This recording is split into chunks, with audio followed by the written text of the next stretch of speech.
will be followed by the welcoming remarks by Undersecretary Majid Spedaj, and then the keynote speaker by Vice Minister Mahendra. And then I will turn the floor to the moderator, Mrs. Katazina, and Mrs. Katazina will be moderating the session. So, Very Excellency, Bapak Mahendra Siregar, Vice Minister of Foreign Affairs of the Republic of Indonesia, Your Excellency, Mr. Majid Spedaj, Undersecretary of State for Security, the Americas, Asia and Eastern Policy of Foreign Affairs of the Republic of Poland, Honorable Mr. Janusz Białocieński, President of Polish Asian Chambers of Commerce, Mr. Diki Kartiono, Chief Representative Bank Indonesia London Office, Mr. Aditya Prasta, Chief Representative Indonesia Investment Coordinating Board for the European Region London Office, Mrs. Katarzyna Maniszewska, Vice Rector of Collegia Civitas. Ladies and gentlemen, a very pleasant morning to all of you and afternoon to the one in Indonesia. It is really an honor to welcome all of you to this economic webinar, Indonesia and Poland Economic Cooperation in the New Normal. This event is organized by the Embassy of the Republic of Indonesia in Warsaw as one of the main events to celebrate the 65th anniversary of the Indonesia's-Poland diplomatic relations. It is very unfortunate that we are celebrating this anniversary amidst the pandemic, but it also provides us with better meeting platform that could be accessed not only by participants from Warsaw, but also from other parts of Poland, including Indonesia. Excellencies, ladies and gentlemen, the process of diplomatic engagement between our two countries began 65 years ago, and in that period of time, engagement has increased in a more comprehensive manner, mature, and steadier. The 65th anniversary of Indonesia-Poland diplomatic relations is a historical starting point in a new situation and new opportunities. Tapping these opportunities require concerted efforts from both sides, that of Indonesia and of Poland, while ensuring an open, transparent, and fair business environment. During the COVID-19 outbreak, emerging economy sectors have shown potential and vitality. These include stay-home economy, digital economy, medical care, fintech, and green development.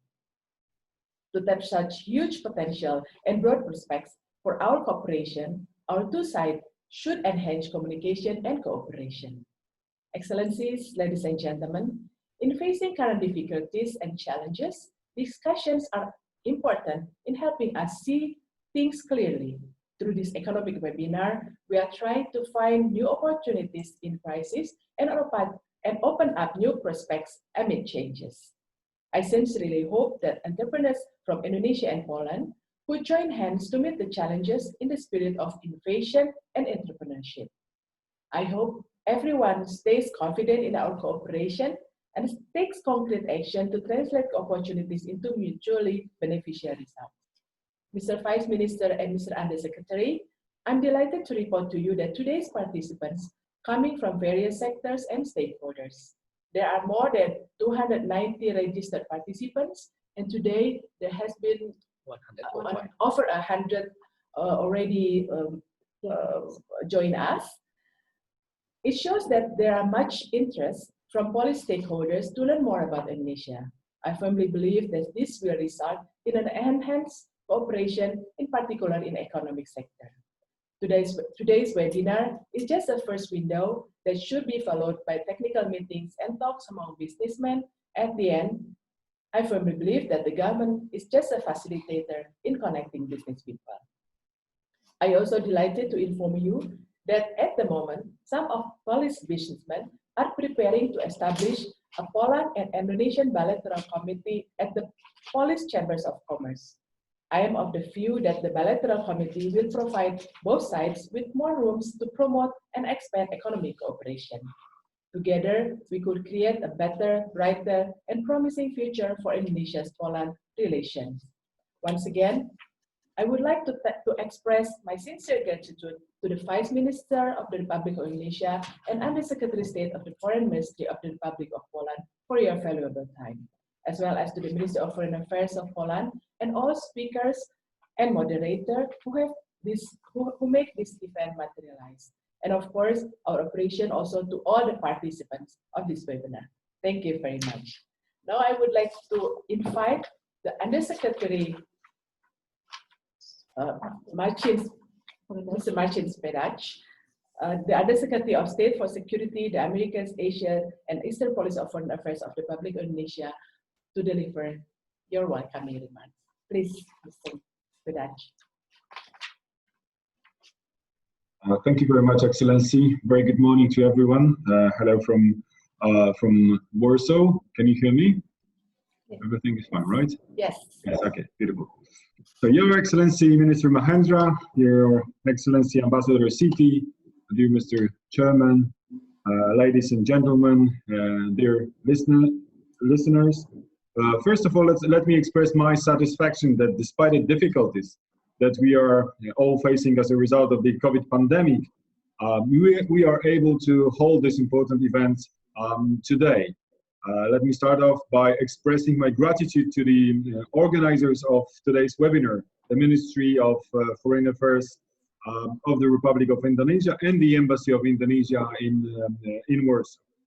This discussion could not come at a better time. Recent years have been intensive for our bilateral contacts. We've held many important events, including the visit of our Foreign Minister to Indonesia in 2018 and the Minister of Foreign Affairs of Indonesia to Poland in September last year. We have also identified many potential fields for mutually beneficial cooperation. In less than a month, we'll be celebrating the 65th anniversary of establishing diplomatic relations between our countries. Taking this opportunity, I would like to express my hope that our relations will continue to develop successfully, serving the interests of both our countries and societies. Both our countries cooperate in a number of international organizations and fora, including the UN, ASEM, WTO, IMF, and World Bank. We highly value our cooperation during our membership of the United Nations Security Council, and for the next 2 years, we'll have the opportunity to work hand in hand in the Human Rights Council. I'd like to emphasize that upgrading bilateral relations with Indonesia is part of Poland's long-term strategy, as we recognize Indonesia's role as a regional power and a leader of ASEAN. Acknowledging Indonesia's economic potential and achievements, one has to note at the same time that Poland's economy is one of the largest in the European Union. By 2019, the Polish economy had grown steadily for the past 28 years, a record high in the EU. GDP per capita at purchasing power parity had grown on average by 6% per annum over the last 20 years, the most impressive performance in Central Europe, which resulted in the countries increasing its GDP sevenfold since 1919. Your Excellencies, ladies and gentlemen, now the time is right for identifying new avenues for boosting our political and economic relations. Our current trade, with a turnover of more than $1 billion last year, is far below our capacities. Fortunately, the COVID-19 pandemic did not cause too much harm to our trade exchange in the first half of this year. According to preliminary statistics, our turnover reached almost $470 million, but Indonesian exports to Poland remain 3-4 times higher than ours to Indonesia. We feel that we should work together to reduce this imbalance, especially bearing in mind that Indonesia is one of the largest countries in the world with a market of circa 250 million consumers. Your country's membership of ASEAN makes you an even more attractive economic partner. Polish entrepreneurs slowly but consistently are finding their way to Indonesia. I'll just mention our engineering and construction company Rafaco, or the popular yogurt maker Bacoma, whose products are already available in the Indonesian shops. We should help Polish companies to explore the Indonesian market in order to allow Indonesian consumers and producers to take advantage of what Poland and our companies have to offer. Of course, this also applies to Indonesia companies wishing to enter our market, which can serve as a gateway to the European Union. Taking into account the fact that our products vary, I am of the opinion that our economies are complementary rather than competing with each other. We should work together to explore and benefit from this complementarity, as there are many options on the table. This is the case not only as far as the food and agriculture or the IT and cybersecurity sector are concerned. This also applies to cooperation in the field of energy, climate, infrastructure, cosmetics, or health-related industries. Last but not least, I hope that our maritime industries will find more cooperation opportunities. Your Excellencies, ladies and gentlemen, the COVID-19 pandemic and the subsequent global crisis are putting our economies to a harsh test. However, I'm confident that due to our strong economic foundations, we will shortly be back on the path to recovery. We are starting to see the fruits of the applied stimulus packages, both in Poland and in Indonesia. This pandemic creates also opportunities, as each crisis does. It gives us a chance to restructure global supply chains. And here, there are chances for Poland and Indonesia too. While continuing to confront COVID-19 in these economic challenges, we are facing a world that has changed in many ways. Yet at least one thing remains unchanged. Indonesia and Poland are still prospective partners, destined to grow and destined to cooperate. Dziękuję, terima kasih, thank you, and I wish you a fruitful discussion. Thank you very much. Dziękuję, Excellency, for your kind words and encouragement. Now, I would like to kindly invite the Vice Minister, Mr. Mahendra Siregar, to deliver the keynote speech. Excellency Undersecretary Marcin Fredax, Ambassador Siti Maulidia, our colleagues from the Bank Indonesia and Investment Board in London, covering the whole Europe. Ladies and gentlemen, first of all, it's a very good morning to you in Poland, and it's afternoon here. And I'm so honored to speak today on Indonesia and Poland economic cooperation, which commemorating the 65th anniversary of Indonesia-Poland diplomatic relations. Looking at the current situation, I could not agree more with Mr. Undersecretary, on the highlights of the global changes. On one hand, of course, the pandemic has changed dramatically the economic, the political, and even the social dimensions of all countries in the world. As for Indonesia, we witnessed a very tough second quarter of this year, when the economic growth experienced negative 5.3% for the second quarter. Hopefully, we are quite optimistic that the third quarter we would reduce that negative growth to less than 1%. And we would see the return of the positive growth in the fourth quarter, that hopefully would mean the whole 2020 of Indonesia economic growth would be hovering around 0 to 0.5% positive. That is important for Indonesia because, like Poland, we have been growing in the average of 5.2% in the last 10 years, And it is important as much as possible to sustain the momentum, to ensure not only we would be able to increase the welfare of the people, but also to provide jobs and opportunities for business entrepreneurs. This year, we also hope that Indonesia would be part of the 15 countries in the Asia Pacific, part of the regional comprehensive economic partnership that would sign the largest possible FTA-related agreement of more than 2 billion population, which is very dynamic, at the same time enjoying continuous growth before the pandemic. But even during the pandemic situation, we have witnessed very strong collaborations within these countries.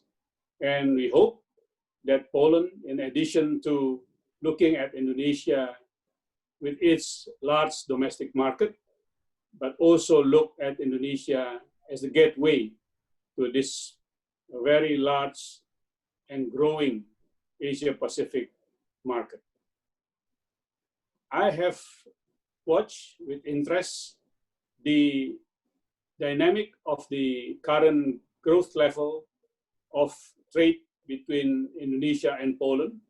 I am pleasantly surprised that despite the pandemic condition, we have not seen the impact as much as we saw with other countries. Basically, it means on one hand, the resilience of the business entrepreneurs, the traders are very strong, but on the other hand, it also means the potential is even bigger by the existing business participants, but also more of the Indonesians and the Polish business potentials doing the business both ways.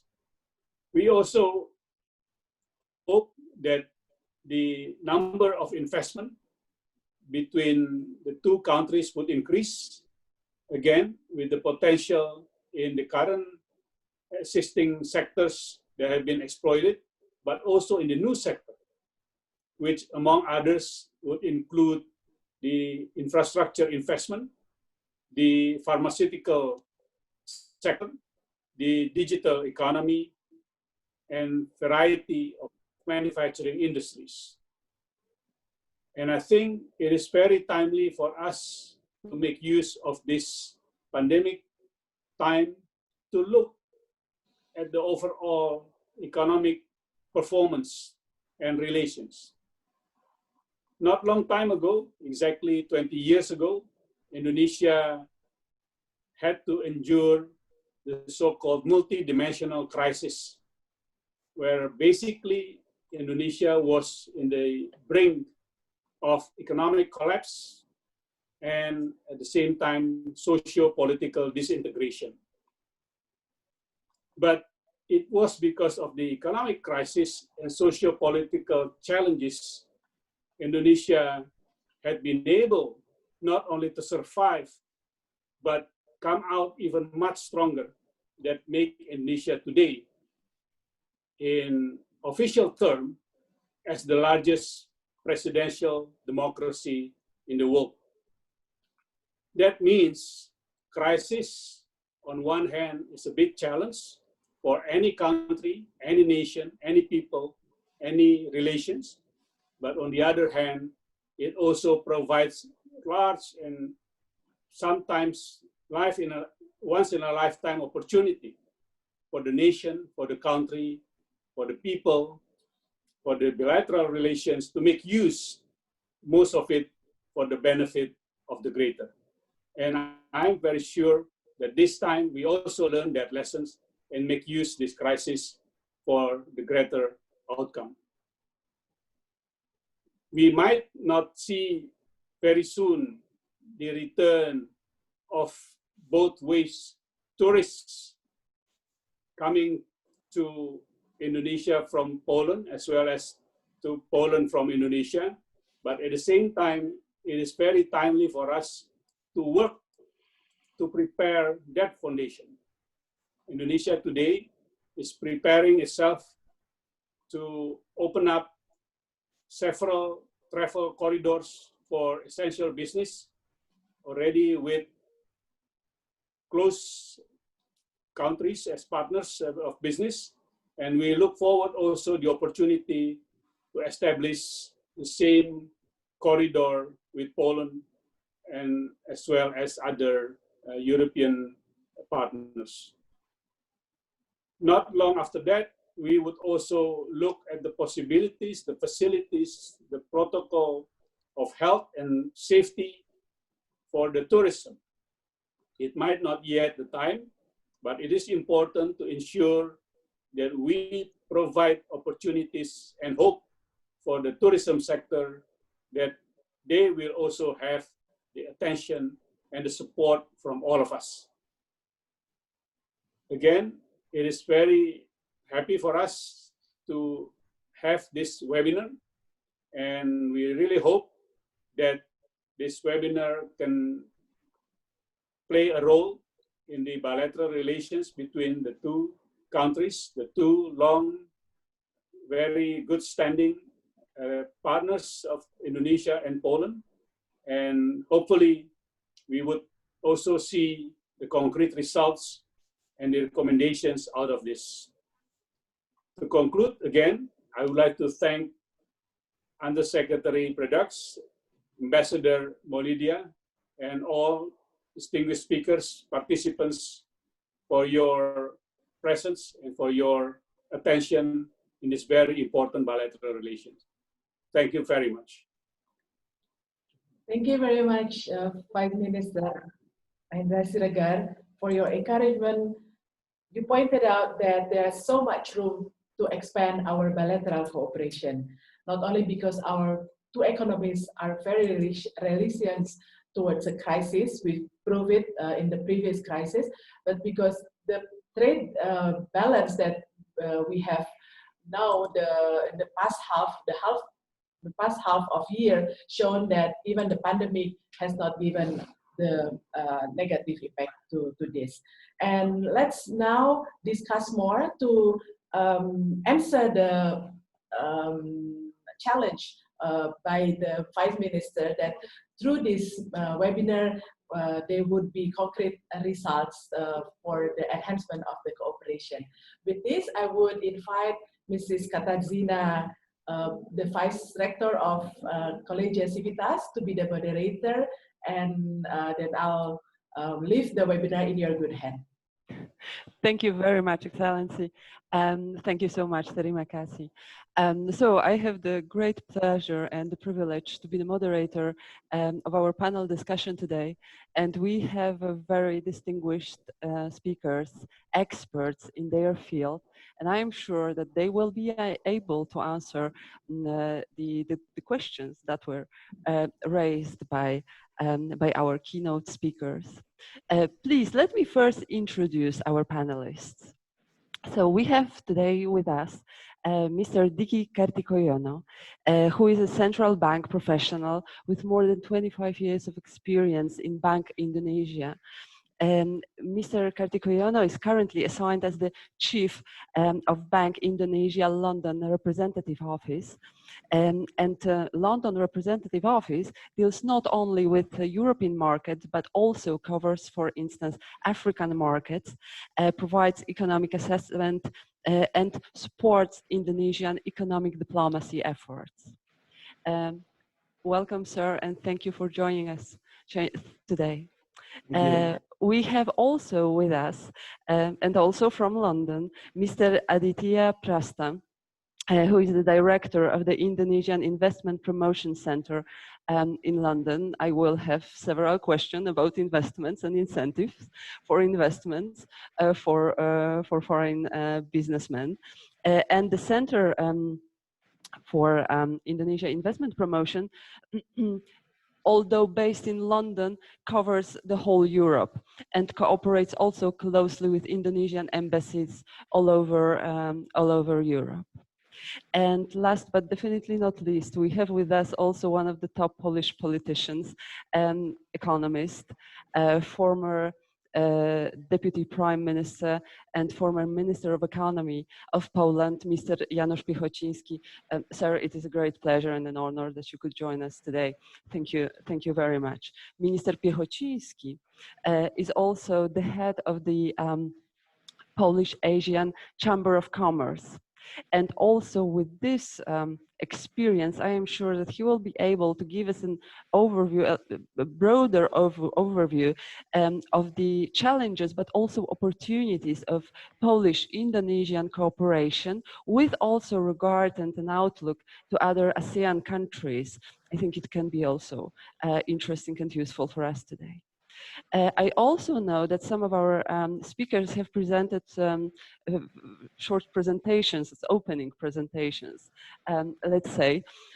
But before I give the floor to the speakers, I also would like to start with an opening question directed actually to our Indonesian guests.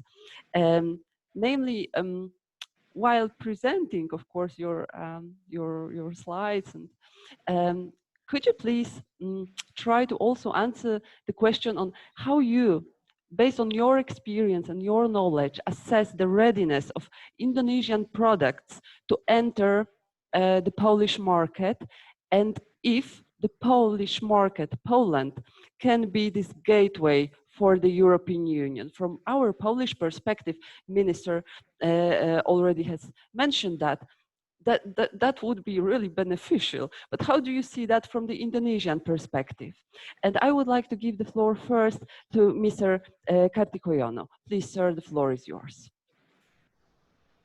Thank you, Dr. Katarzina. It's really nice introduction and also question. I hope my presentation will answer your question later.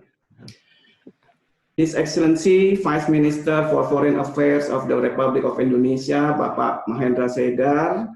Good afternoon, Bapak, in Jakarta.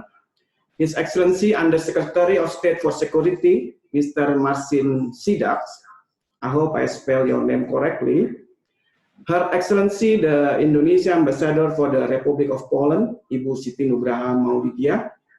Distinguished Speaker, Minister Janusz Piechociński, Chairman of Polish Asian Chamber of Commerce. Distinguished guests, ladies and gentlemen, very good morning to you all. Let me once again extend my sincere gratitude to Her Excellency Madam Siti Nugraha for organizing this prestigious and important webinar for Indonesia and Poland, especially exploring prospective economic cooperation during this kind of new normal, in conjunction with the 65th year celebration of bilateral cooperation of both countries. It is my great pleasure, as well as my honor, to compliment Pak Mahendra keynote speech this morning with Indonesia recent macroeconomic development and the authorities' policy response to navigate our economy coming out alive and even stronger from this unprecedented challenge due to the pandemic of COVID-19. My presentation today will consist of two parts. Maybe we start with our slide, please.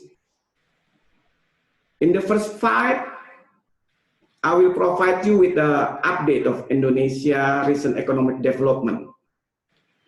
And in the second part, I will try to elaborate as concise as possible the series of government and central bank policy response to the coronavirus pandemic, as well as ensuring macroeconomic stability remains in check so as to restore our high and sustainable economic growth immediately, as already mentioned by Pak Mahendra. Before I start with the first part, let me touch a bit on the summary of our understanding of a recovery process of the economy in the new normal. In the central bank, we have learned that at least 3 up to 5 main factors affecting domestic economic recovery in various countries. Namely, of course, we assess the development of COVID-19 outbreak. We also notice the behavior of economic agents, the amount of government stimulus, economic structure and condition in the financial and corporate sectors. These factors contribute significantly on the decision of the authorities in the reopening the economy during this crisis. I think it is clear for all of us that this lingering pandemic crisis needs a strong synergy between monetary and fiscal authorities in managing the impact of so-called lockdown to the whole economic activities. In the global financial markets, concern over a second COVID-19 wave is there. The global economic recovery outlook and escalating geopolitical tension between the United States and China also led us to persistently high uncertainty. On this account, we are observant that such conditions have restrained capital flows to developing economies and also intensify currency pressures in developing countries, including Indonesia.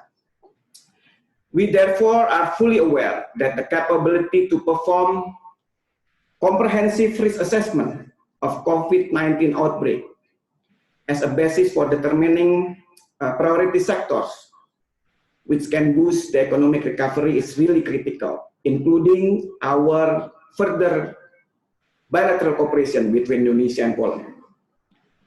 For the small open economy like Indonesia, the volatility of capital inflow give a significant consequence to the development of exchange rate, financial system stability, and also inflation. Thus, to the economic recovery need to be also carefully assessed. So, we do comprehend the transmission of this COVID-19 pandemic to the health of our economy and how we are going to strive with our best to restore our pre-crisis stability and growth. Now, let me begin with the first part of an update of the Indonesia economic condition. As we know,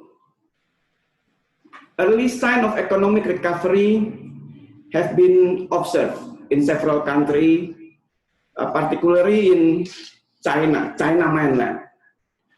Several early economic indicators point to a global economic recovery. Global public mobility around the world has been increased. We monitor from the Google Mobility Index. And retail and recreation activity has been normalized. Global economic growth almost in every country contracted, as Pak Mahendra mentioned, in the second quarter of this year, except for China. China is experiencing a modest and fairly fast recovery. It is estimated to back to the pre-COVID-19 level in Q4, in quarter 4 this year, followed by India in the second quarter next year. Europe and US predicted will recover on third quarter next year. And Japan is the last country that will join the recovery process, fully recovery process in third quarter next 2 years on 2022. Japan's slow recovery in our prediction is due to high saving rates and they're expecting the aging population nowadays. We are still facing global financial market uncertainty. Next slide, please. Reflected in high volatility of volatility index, trade economic policy uncertainty index, and also US policy uncertainty index. All those index reflects the volatility in the market. This is due to the concern over the occurrence of second wave of pandemic coronavirus, prospect of the global economic recovery, and rising geopolitical tension between China and US. This development impairs the capital flow to developing economies. while amplifying the exchange rate pressure in developing economies such as Indonesia. I hope zloty is always in the good position. Majority of provinces in Indonesia recorded a negative growth with the deepest contraction in Java and Bali, also Nusa Tenggara Islands, which are the most populated islands in the country. The contraction in economic growth was influenced by lower domestic demand as a result of the large-scale social restriction. We impose also a lockdown policy as a large-scale social restriction amidst a limited local government fiscal stimulus. As we can see from the left-hand side of the table, domestic growth contracted 5.3% in the second quarter 2020, compared with 2.97% in first quarter this year. All the growth component from expenditure side recorded negative growth as a result of large-scale social restriction. And from the right-hand side table, we see the most economic sectors recorded a contraction except for sector related to efforts in containing COVID-19 and as well as the natural resources sectors. Information and communication sector recorded the highest growth in line with increasing use of digital technology in the application of work from home and school from home. This is kind of a global trend during the COVID-19. Next, from our external sectors, we can see that this sector remains resilient, supported by adequate foreign exchange reserve. In second quarter 2020, our balance of payment remains surplus. I think this surplus around 9.2 billion is quite significant to support our strong footing in economic activities, especially influenced by a narrower current account deficit and larger capital as well as financial account surplus. The global portfolio investors now see the interest rate differential between their country and our country is quite significant. So they become a capital inflow to our country. Narrower current account deficit primarily stem from lower imports on a weaker domestic demand. For the whole year of 2020, current account deficit is projected at below 1.5% of GDP. Thus, this position supporting external sector resilience amid a weak global economic outlook. Our official foreign reserve assets is increasing gradually. Now, strongly stood at USD 135 billion at the end of July 2020, equivalent to 9 months of import or 8.6 months of import and servicing government external debt. We have a strong footing on our external balance, above the international standard of 3 months import. Next slide is about our currency movement. In July and August, our currency rupiah still depreciated compared with the level recorded in June 2020. Notwithstanding, we expect potential rupiah appreciation will happen soon. Considering the currency is fundamentally undervalued, supported by low and controlled inflation, a narrow current account deficit, and attractive return and lower risk premium in the financial market. Inflation remains in check, stem from weak domestic demand due to the pandemic. And Bank Indonesia consistency policies in anchoring inflation expectation, as well as maintain exchange rate stability, is continued to feel by the market. We will continue to control low inflation within our target corridor, 3.0 plus minus 1% in 2020 and 2021. Next slide. Let me turn into financial system. Our financial system stability has been well maintained, although the function of credit intermediation from the banking sectors remains suboptimal. Capital adequacy ratio was recorded quite high at 22.5% in June 2020, accompanied by the low non-performing loan ratios only around 3%, 1.2 for the net calculation. We are vigilant and keep in check the potential risk associated with the COVID-19 transmission on the financial system stability.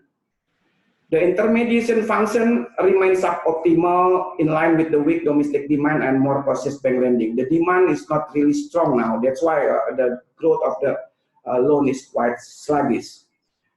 Credit growth in June 2020 was recorded only 1.5%, while deposit growth stood strong at 8% in June 2020. We expect the loan restructuring program that already conducted by authorities could stimulate bank lending, since there is an ample liquidity in the banking system and the whole financial system. Next. As a new initiative, on the other front, pandemic COVID-19 has brought an increasingly demand on transaction using digital platform. E-commerce transaction increased quite significant starting from first quarter 2020. As more and more people prefer to work from home and the convenience to do banking activity from home, there has been an increase in digital banking transaction. The volume and nominal amount of transaction using the quick response Indonesian standard, which has been widely introduced, especially to the micro and small medium enterprise, to improve their access to financial intermediary, also recorded an increase. In this regard, I believe this sector will be the answer for the further cooperation between Polis and in Indonesia, as already perceived by many business players in Indonesia. And I think this sector will answer also the question by the moderator. In this regard, Bank Indonesia is also expediting payment system digitalization in order to hasten implementation of the digital economy and finance as part of the economic recovery efforts through collaboration between the banking and financial technology or fintech industry. Next. Now, let me turn into the second part of my presentation. In the last two slides, I will try to elaborate about the government, central banks, and other authorities in responding the pandemic COVID-19 and to ensure macroeconomic stability during this unprecedented challenge. Strengthening the synergy of national economic policy is really crucial for us. It is perceived as a necessary condition to open a productive and safe sectors, of course, with a careful step from every single institution. We also think that accelerate the realization of the central government and regional government budget will be critical. On the financial system, credit, restructuring program, and of course, the support to the business sector will be the main part of our policy. Monetary and macro-prudential stimulus is pushed hard by the authorities. And from the central bank side, digitalization of the payment system, especially for micro and small medium enterprise, as well as other players, will be the key features moving forward.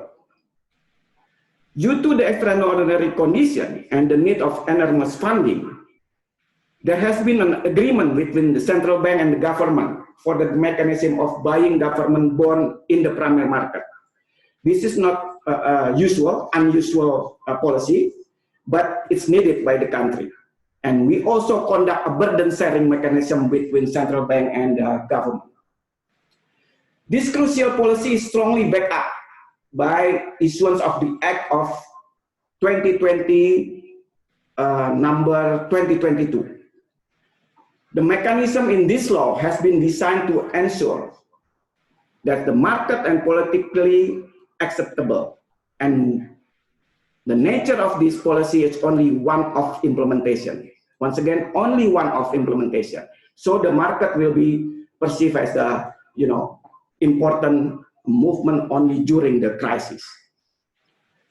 Furthermore, we also make sure that coordination to harmonize the whole response can effectively be conducted by many ministries and agencies to support the rise of productive yet safe economic sectors. These are sectors that could provide added value to the economy. My colleague from the IIPC London will answer these sectors, which one that will be more suitable during this crisis. But of course, we always maintain our standard to save the people for the activities. I believe that with this standard, we have identified and focused on the economic sectors according to their economic impact and risk exposure to the COVID-19 outbreak, which will be used as a reference for further economic recovery program. The government has increased the deficit to 6.34% of GDP. It's about 1,000 trillion to mitigate the impact of the spread of COVID-19, including the cost of handling COVID-19 and the National Economic Recovery Program, amounted to around 700 trillion. The additional funding will be allocated for health sectors, ministries, local government, small medium enterprise, corporate financing, social protection, and also give incentive to the business players. Next slide, please. And this is my last slide. Last but not least, this is the result of our last Board of Governors meeting. You all can see that from our side as a central bank, all the policy instruments are directed at supporting national economic recovery. Central bank policy decision is taken by closely coordinated with the government and the Financial System Stability Committee. While maintaining macroeconomic and finance system stability will also be our main features. Bank Indonesia is committed to support the government in funding the state budget through the purchase of government bond from the primary market, if, only if, market mechanism doesn't function optimally. BI, Bank Indonesia, also ensure the provision of ample liquidity in the banking sector to smooth credit restructuring program and business activity. With that, I hope that my presentation will also give you an idea about authorities' policy response during this crisis, and you have a understanding about our strong footing in managing our economy. I think I will stop my presentation here, and I will, of course, most welcome for any raised question later. Thank you very much for this insight and for framing our discussion with your presentation. Also, thank you for sharing the mechanisms and ways the Indonesian government is trying to cope with the current COVID challenge. Thank you very much for this, sir. And now I would like to ask our next speaker, Mr. Aditya Prasta, to take the floor. And in your presentation, I would like to kindly ask you also to mention or to share with us whether there are any special incentives that you could talk about, well, aimed at the Polish investors in Indonesia. Thank you, Dr. Katarzyna, for the opportunity, and good morning and afternoon, ladies and gentlemen. My name is Aditya Prasta. I'm the Director of Indonesia Investment Promotion Center in London. Her Excellency, Madam Ambassador, Ibu Siti Nugraha Mauludia, His Excellencies, the keynote speakers, whom maybe already left right now, the Under Secretary, Mr. Martin Sedach, and Vice Minister, Mr. Mahendra Siregar, who is also the former chairman of my institution, Indonesia Investment Coordinating Board. Distinguished speakers, fellow speakers, Chief Diki Kartikoyono from BI London, Mr. Janusz P.A. Hoczynski, and of course, my fellow partners from the Indonesian Ministry of Trade, Mr. Adi Perdana from ITPC Budapest. Ladies and gentlemen, first of all, thank you very much for Madam Ambassador and the Indonesian Embassy in Warsaw for hosting this webinar. It's a big honor for me to be here. And some of my slides contents actually can be accessed in IPC London's website, so I will explain the slides quite briefly. And I will try to share the screen for now. Just a minute.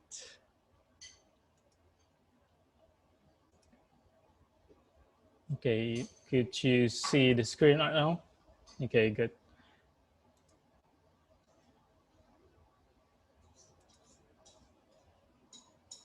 I will try to divide my presentation into 4 different sections. So first of all is why Indonesia, and then the investment performance, and then the potential sectors in Indonesia, and investment policies and incentives. There might be some questions from Dr. Katarzyna previously that I might not answer because we'll focus on the investment side, but from the trade side, I believe my my partners in the Indonesian Ministry of Trade, Mr. Adi Perdana, could also help to provide the answer.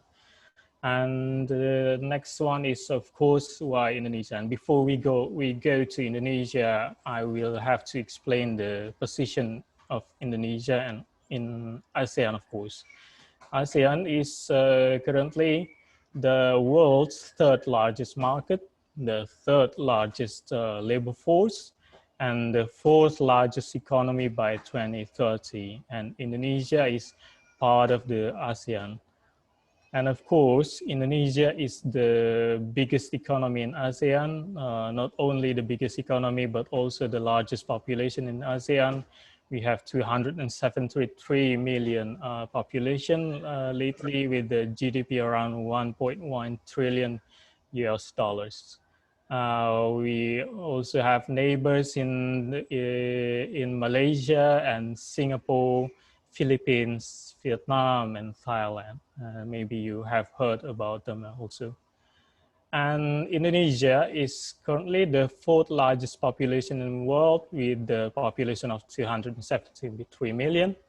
and 44% of Indonesians are aged under 25. So you can see that we have a lot of potential regarding the labor force, and then of course the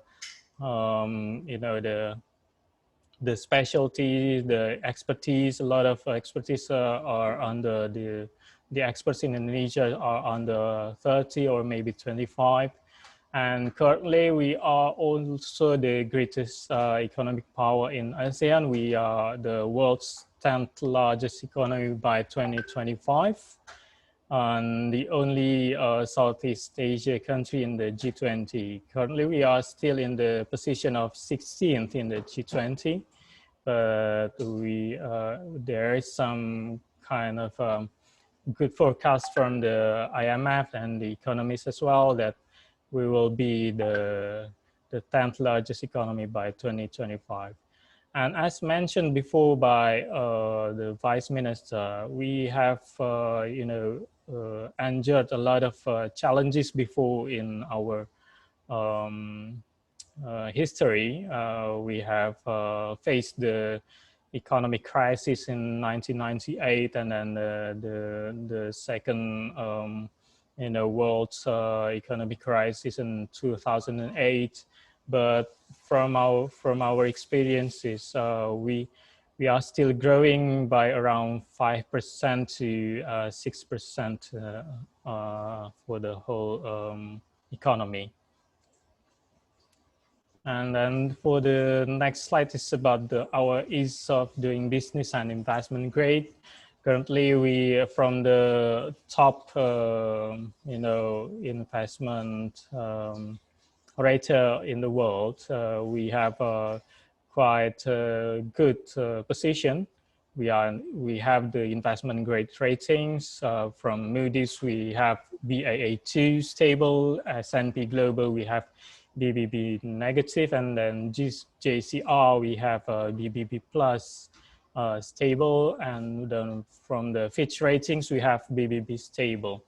And from the ease of doing business point of view from the World Bank, we also have quite good movement regarding the rankings. In the last 5 years, we have moved around 36 ranks in the world. We have moved for about at least we have the largest movement if we compare with our neighbors in Southeast Asia countries.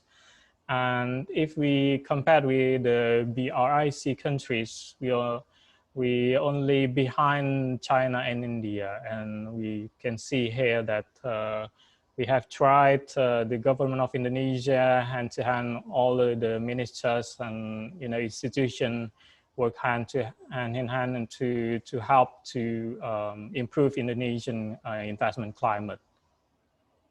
How about the investment performance? And from the 2015 to the first semester of 2020. Just a minute.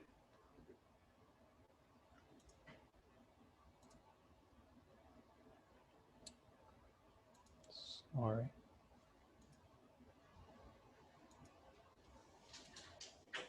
For the last 5.5 years, total investment from all around the world to Indonesia, it is quite fluctuative, but the whole investment is quite increasing.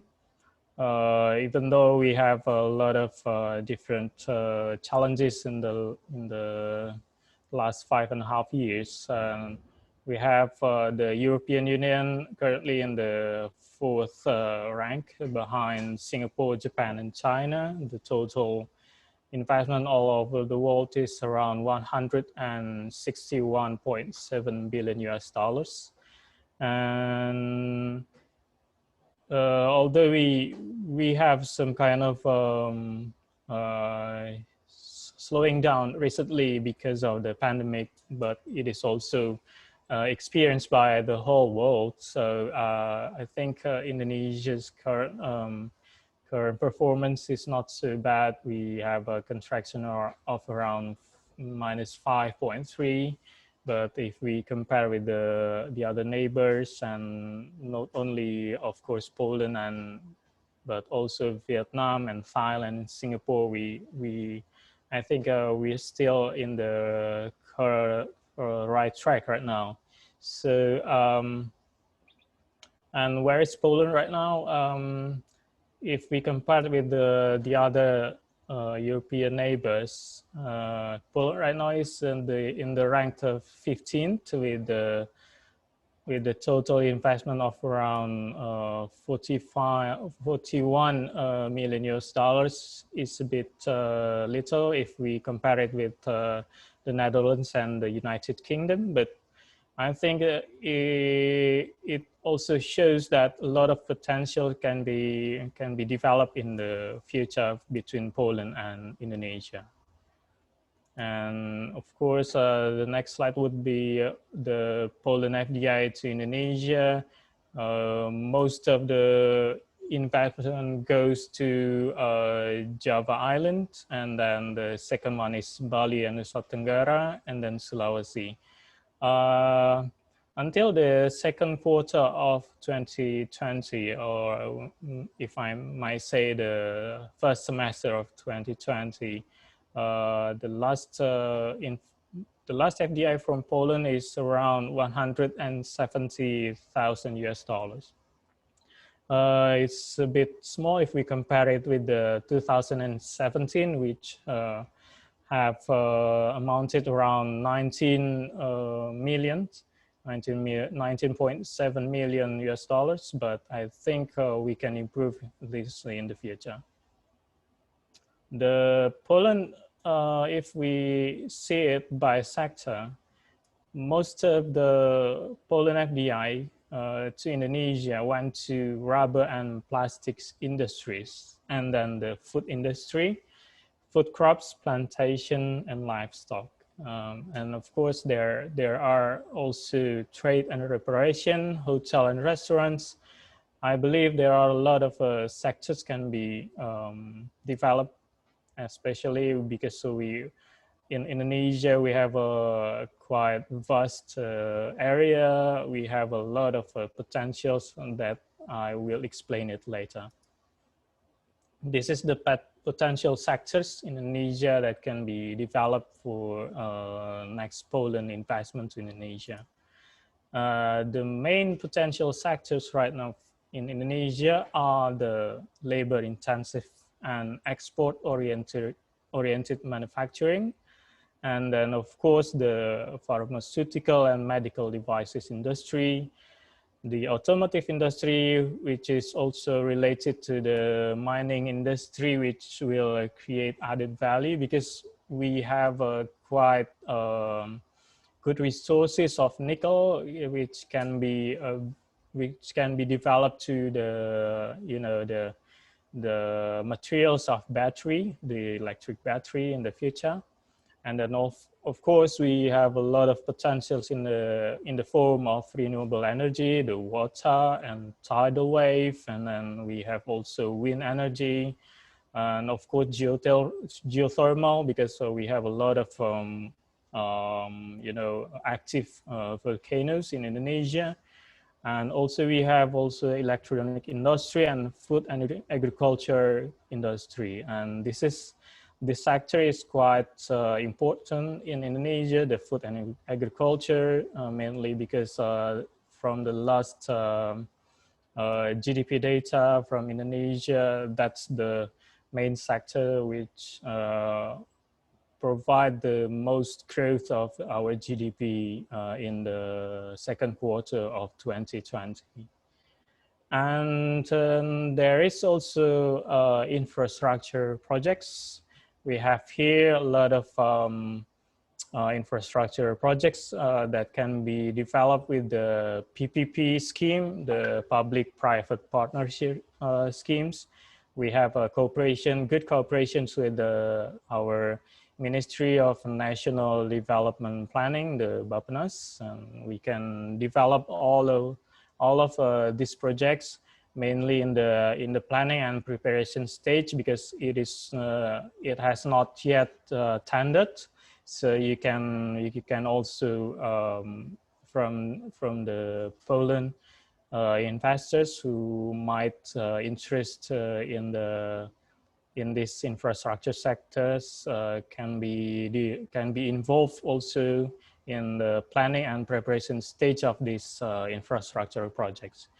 This PPP scheme, basically we divide it to two types. There is the solicited PPP infrastructure projects, mainly means that these projects, feasibility studies, are provided by the government of Indonesia. And then beside this solicited, there are also some projects with the unsolicited PPP infrastructure projects. This means that these projects have the feasibility studies which were funded by the private sector. So any companies from Poland or maybe other European companies can also provide the feasibility studies of infrastructure sectors in Indonesia that might be analyzed then by the Bappenas for the formulation of the feasibility study. Beside the infrastructure sectors, we also have a lot of economic zones for our strategic investment location. We have at least 15 special economic zones, and then 4 free trade zones, 118 industrial estates, and many more zones in Indonesia, economic zones that can be provided to potential investors to Indonesia, because these zones are quite important because it will provide more certainties for investors to go to Indonesia. And because a lot of maybe you have some land issues or maybe licenses, it can be it can be more guaranteed in these certain areas than the other areas. And then related to industrial estates, sorry, before getting that, this is our president Joko Widodo, who came to visit Batang in Central Java. This is quite the newest industrial estates in Indonesia. It is quite important because it played a lot of important roles in relocating investment from other countries to Indonesia, especially from China or maybe their neighbors. And this is at least for this industrial estate, it is quite potential because the certainty is there. The land is is owned by the Indonesian plantation companies, and then we have also provided the authority there, and then also the location. It is not too far from the Jakarta, and this Semarang here is I think the second most. The second closest, or maybe the third closest, provincial cities from our Jakarta in the central government. And then only the travel distance is around 65 kilometers from Semarang, so I think it is not a big deal because we have already got highways from Semarang to Batang right now. And then this is the 10 new Balis. You also have heard about Balis, of course, but we also have right now at least from these 10 new Balis, we have 4 super priorities. They are the Mandalika in the Western Nusa Tenggara, and then we also have Labuan Bajo, which airports also managed by the Changi Airports Management. And then we also have Borobudur, which is quite famous for, with its temple. And then of course, Lake Toba, the largest lake in Indonesia, the largest, maybe the largest volcanic lake in the world. And then beside that, we also have a quite new sector, which is quite potential nowadays. It is the digital industry, because we have such a young demographic, 79% below 55 years old. And then we have a large middle class. And then we also have one of the largest internet user basis, 119 million internet users as of 2019. And of course, the mobile phones users, and a lot of untapped population in Indonesia. And related to this, we have also data that currently Indonesia is ranked number 7 as of 2020 for the unicorns in the world. We have at least 5 unicorns, which can be defined as companies achieved the valuations of at least $1 billion US. And we are in front of France and Switzerland in the Europe. Although we are also behind Germany, United Kingdom in the Europe. The 5 unicorns are the Gojek, and that's also the first decacorn in Indonesia, and then Traveloka, the travel agency of unicorns.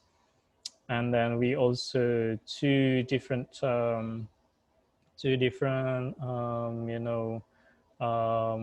online shopping unicorns. They are the Bukalapak and then Tokopedia, and one more is the financial companies, which is OVO in Indonesia.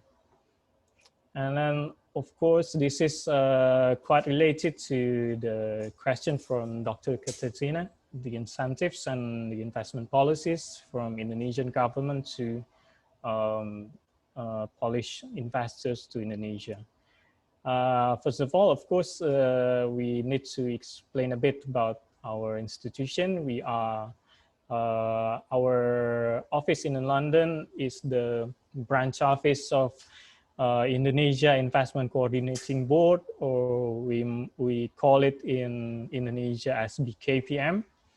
And we are the government agency which in charge of implementing policy and service coordination investment. And we are also the primary interface between business and government. We are mandated by the president to boost domestic and foreign direct investment through creating a conducive investment climate. We also have a lot of partners, all ministry and government institutions, which also include Mr. Diki Kartikoyono's institution, the Bank of Indonesia in London. And we also have partners in the form of state-owned enterprises and regional governments of Indonesia and other stakeholders in Indonesia. And you may also access our website later. Maybe I will also share it in the chat form in this Zoom meeting. But you may also see it here that we have a website, the investinindonesia.uk. We also provide a lot of potential projects to invest in Indonesia.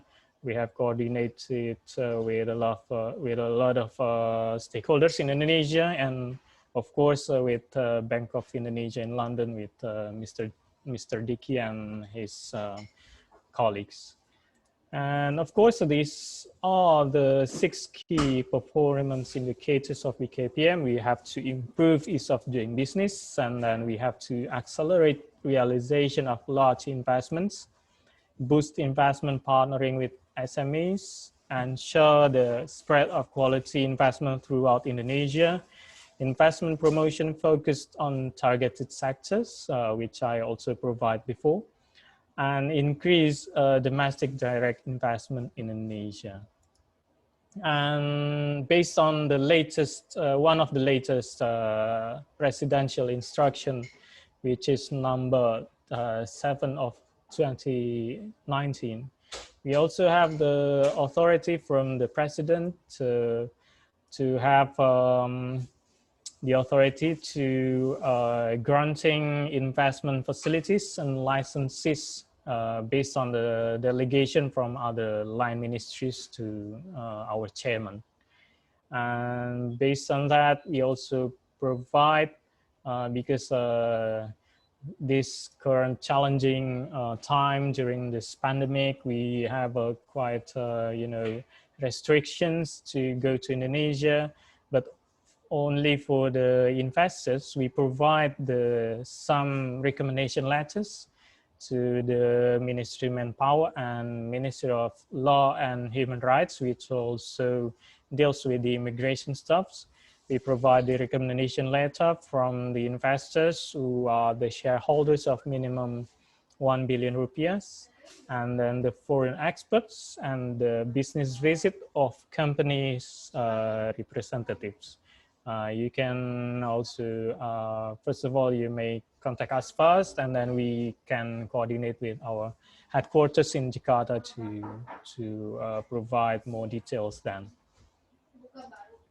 And the investment incentives, we are currently also have the mini tax holiday and tax holiday. We call it mini before the investment between 100 millions until less than 500 billion rupiahs, because of the amount is a bit smaller. We also provide a smaller income tax reduction rate, which only takes around 50% of reduction rate, and this is a single rate. And the concession period will be around 5 years.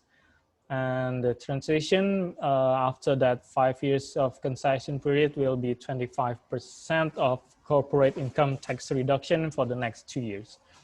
But you will have a greater amount of tax holidays if your investment is above 500 billion rupiahs. And it is applied to 18 industry groups, just the same as the mini tax holiday. I will explain the industry groups later. And you will have a 100% reduction rate for the at least 500 billion to 1 trillion. You will have it for the next 5 years, and you will have it for the 7 years if the investment is above 1 trillion rupiahs and below 5 trillions, and the largest will be 20 years if your investment in Indonesia is above 30 trillion rupiahs.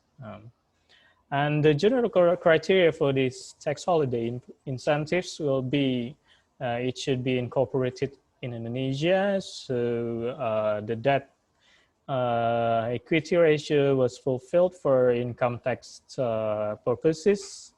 And the companies, the taxpayer and the companies has never had its tax holiday application granted before or maybe rejected, and obtain a tax clearance certificate issued by Directorate General of Tax in Indonesia.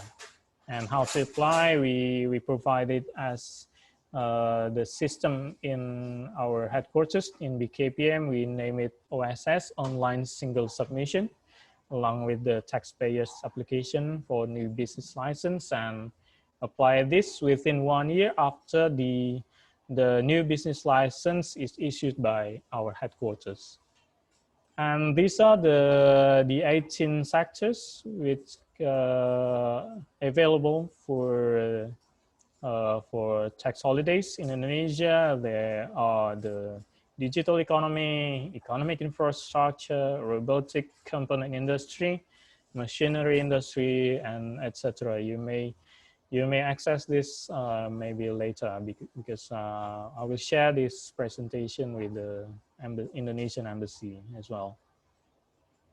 And from the other incentive is if your company's doesn't belong to the 18 sectors which I provide in the tax holiday, you don't have to worry because you also may be eligible for these tax allowance incentives. You will get 30% of from the investment value, and reduction of corporate income tax by 5% per year for 6 years of total 30%. And the sectors is quite varied. 183 business fields here, from the oil and gas, power generation, agriculture, manufacturing, and other stuffs. And this is quite the newest incentives, investment incentives in Indonesia. But before we go here, I will explain about this a bit. And the newest development regarding this tax allowance. Currently, the granting of income tax facility is also carried out by our chairman, the chairman of BKPM, on behalf of the Minister of Finance. So you don't have to go to other office after you manage your business licenses in BKPM. You can also provide more details about your tax allowance here. And then this is the super deduction tax. This is quite the newest incentive from Indonesia. We also have the labor intensive industries. If the domestic taxpayers who open new business or expand new existing businesses in labor intensive sectors, they could enjoy a net income tax deduction of 60% of the capital they invested as fixed assets. And the same thing, but quite bigger incentives came for the vocational training program. These are applied for domestic taxpayers who conduct working program, internship, or educational activities to develop human resources. And we are also still formulating the technical regulation for the research and development incentives. Those who are conducting R&D in Indonesia could obtain a gross income tax deduction as high as 300% of the cost of their R&D activities. And this is the online single submission, which I provide the information before. And basically, this is the simplification of the process, but we are trying to improve the process right now. It is still written in Indonesian, but hopefully in the near future we can provide the English version of the online single submission system. We developed this system together with the coordinating Ministry of Economic Affairs in Indonesia. So we are not alone to develop this, and we also have a lot of line ministries behind this single submission system, because we have to get a lot of licenses delegation from different ministries, from the Ministry of Forestry, Ministry of Public Works, and etc. And this is one of the maybe the biggest news from Indonesia. Hopefully between this month or next month, we will have a quite new law in Indonesia, the omnibus law. We can provide the more simplification and harmonization of regulations and permit more quality investment, more job creation, and hopefully sustainable worker welfare with this law, because it will benefit not only for the investors, but also for the human resources as well. I think that's all.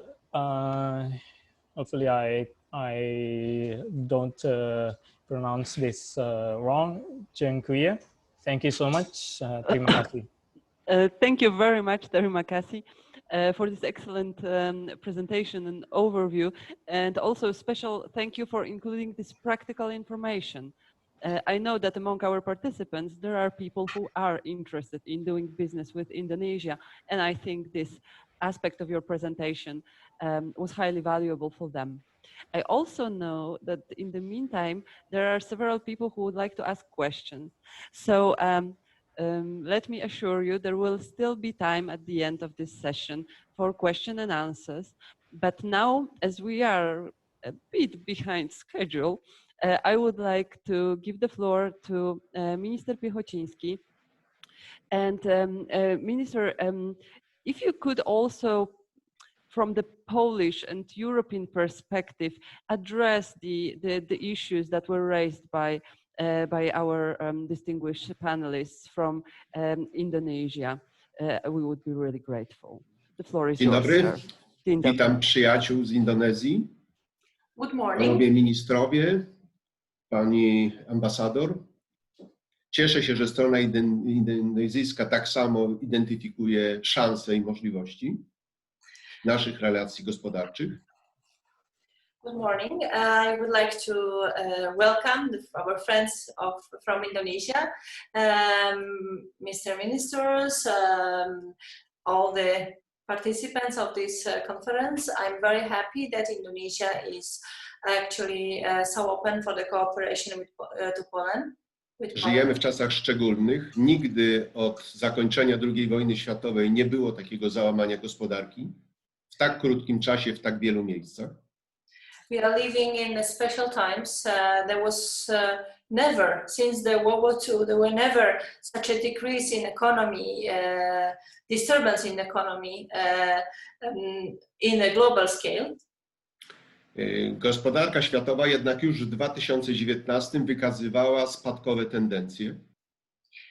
But in the previous times, the economy already shown that the decrease will happen. Mieliśmy brak wzrostu wymiany światowego handlu. We were having stagnation in trade. Po 18 miesiącach wojny handlowej Stany Zjednoczone, Chiny, wiele na świecie się zmieniło. After 18 months of trade war between China and USA, we saw that many things has been changed. Na koniec zeszłego roku Chiny spadły na 3. miejsce za Meksyk i Kanadę jako dostawcy do Stanów Zjednoczonych. And China export decreased below Mexico and Canada in relations with USA. W pierwszym kwartale, kiedy Chiny miały 6,8% spadku, ASEAN, w tym przede wszystkim Indonezja, stała się największym partnerem handlowym Chin. In the first quarter of the year, when China experienced 6.8 decrease in trade, ASEAN has become the first trade partner of China. A po pierwszym półroczu Polska po Holandii stała się największym dostawcą do Niemiec. And after the first quarter of the year, Poland has become the first supplier for German market, even succeeding Netherlands. Jak nigdy dotąd, więc widzimy, że jesteśmy na jednym statku. So far we can see that we are on one ship. I 95% spadku przewozów pasażerskich w lotnictwie będzie rzutowało na ten sektor do 2025 roku. And we have experiencing 95% decrease of the flight and passenger movement, air movement right now, it will imply the next years until 2025. Ostrożne szacunki mówią o stracie turystyki światowej w wysokości 300 miliardów dolarów. We can estimate the losses of the tourism sector for around $300 billion. Żegluga światowa skurczy się o 5%. The forwarding, international forwarding will decrease around 8%. A w pierwszym półroczu, w ciągu 3 niecałych miesięcy, 42 miliony Amerykanów straciło stałą pracę. And only within the first months of 2020, around 42 millions of Americans has lost their jobs. Unia Europejska po raz pierwszy w historii wdrożyła wspólny program antykryzysowy 750 miliardów euro. European Union, for the first time in the history, has implemented a special aid fund of 750 million euro. Rządy podjęły decyzję w tym roku o wsparciu swoich przedsiębiorstw w kwocie 10% światowego PKB. The governments have decided to support their companies on unprecedented scale of the value of 10% of international GDP. Dlatego też nasze relacje powinny być bardzo aktywne, bo najważniejsze to nie stracić kontaktów. Therefore, our relations should be very active because the most important thing is not to lose the contact with each other. Indonezja w 2030 będzie 8. gospodarką świata, a Polska będzie 5., 6. gospodarką Unii Europejskiej. Indonesia by 2030 will be 8th economy in the world and Poland will be 5th or 6th economy of the European Union. Ale jeśli pokażemy tak celnie w tych statystykach przedstawionych przez naszych przyjaciół z Indonezji skalę wymiany handlowej i skalę inwestycji polskiej, to kiedy 6., 7., 8. gospodarka Unii Europejskiej inwestuje w Indonezji na tak perspektywicznym rynku 40 milionów dolarów, to widać, że popełniamy jakieś błędy. But showing the data which we just seen about the Indonesian economy, the scale, so the scale of Indonesian economy, and we see that investment of Poland or 6 or 8 economy in European Union is at the level of $40 million only, it means that we are doing something wrong. Po polskiej stronie to jest przede wszystkim, że polska gospodarka wymagała czasu, aby po wejściu do Unii Europejskiej zdobyć tu właściwą pozycję, a dopiero od 5-7 lat na poważnie wchodzimy w mocne relacje z krajami azjatyckimi. Polish economy is fighting to find its stable ground in European Union, and maybe for 5-7 years we will be able to be present in or invest. W tym procesie bardzo ważni są ludzie. Chcę podziękować poprzedniemu ambasadorowi Indonezji w Warszawie, panu Peterowi Goncie, i obecnej ambasador pani Siti.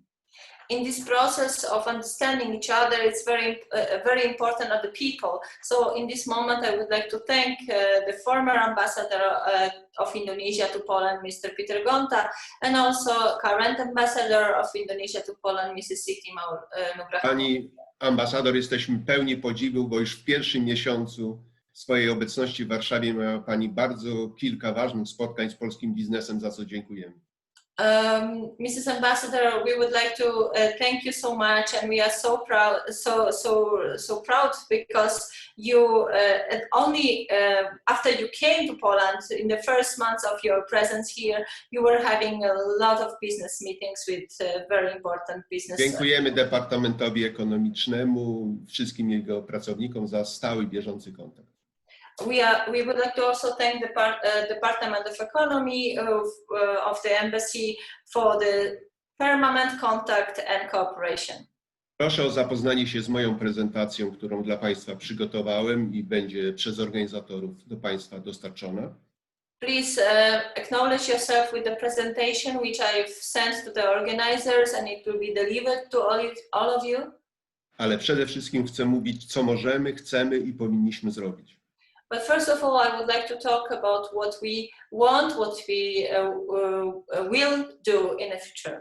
Nie pozwolić, żeby bardzo dobre i sprawdzone w praktyce relacje indonezyjskich i polskich firm zostały przez COVID i konsekwencje zakłócone. So we cannot allow that the good relations which has been established between Polish and Indonesian businesses will be, because of COVID, will be forgotten. Polska ma ambicje byciem hubem dla gospodarek azjatyckich w Unii Europejskiej. Poland has ambition to be a hub for Indonesian and Asian countries to come to Europe. Taki cel postawiłem w czasie, kiedy byłem wicepremierem i ministrem gospodarki. Cieszę się, że kolejne rządy także konsekwentnie to realizują.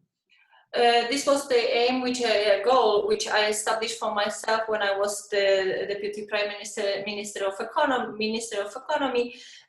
And I'm very glad that the current government and next governments are following these goals.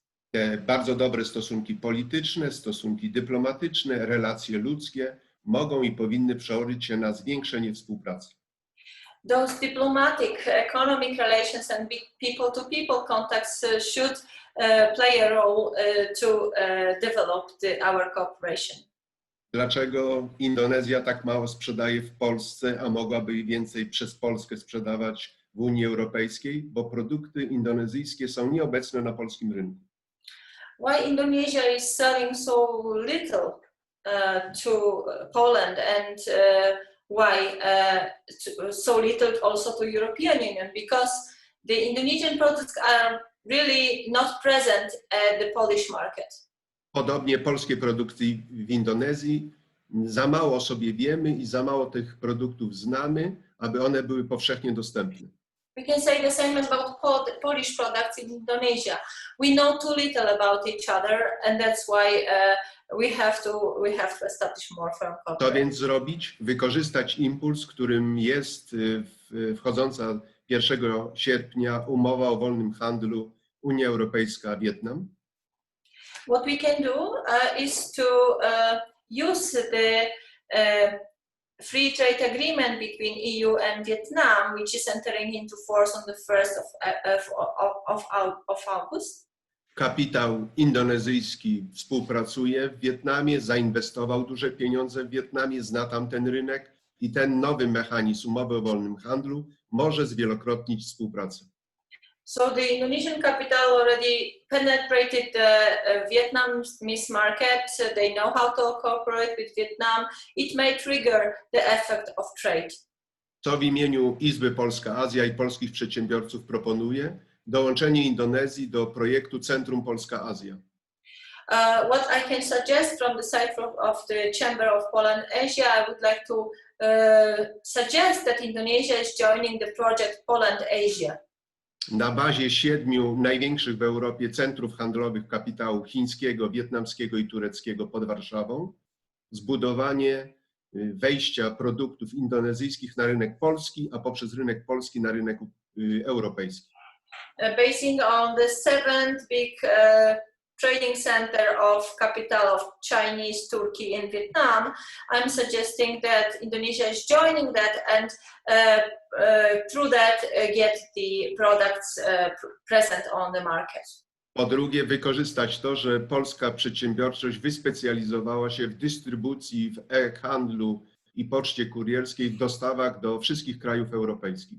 Secondly, I would like to suggest that Indonesia could also use the fact that the Polish business has qualified themselves or have an expertise of e-trade, e-commerce and delivery supply to all European countries through e-commerce.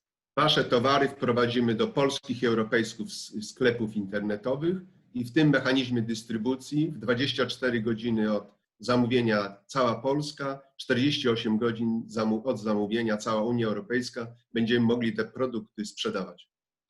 So the products from Indonesia can be introduced to the online network, and through the delivery system built by the Polish companies, it can be delivered within 24 hours to within Poland and 48 hours to all European countries. W podobny sposób oczekujemy propozycji ze strony indonezyjskiej, tak aby produkty małej i średniej przedsiębiorczości polskiej mogły znaleźć się w waszym systemie dystrybucji handlu internetowego.